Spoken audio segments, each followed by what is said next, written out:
Welcome back to Les Schwab Tire Center's Outdoor GPS, presented by Fisherman's Marine and Outdoor.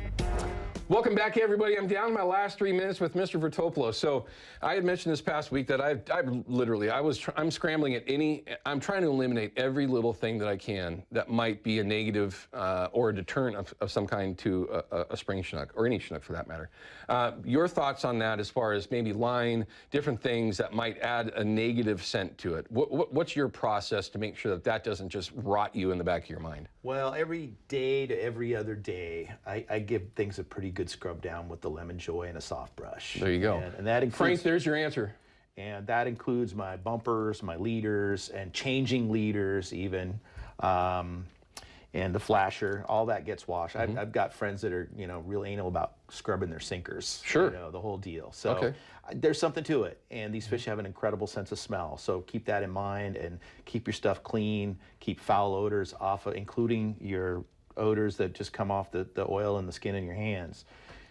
Try and keep all that off your gear, and right. because it can transfer, and maybe that tiny iota of a negative scent might turn a fish off, right, as it's just thinking about biting your herring. So and it's just that moment. It's just so frustrating. It's that moment where you know that you just got bit, but why didn't it hang? Did he not like it? Did he just rub it? I mean, what?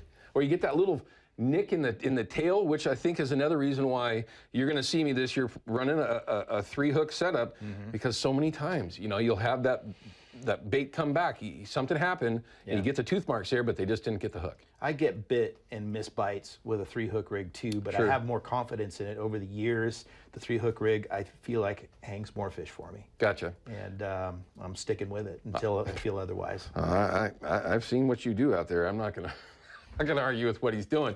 Okay, we're down to like last 45 seconds. Any advice that you might be able to give somebody out there that's new to chasing spring Chinook, something that you would say, listen, pay attention to this, it'll help you be a little bit more successful, especially if you're new chasing spring Chinook this year?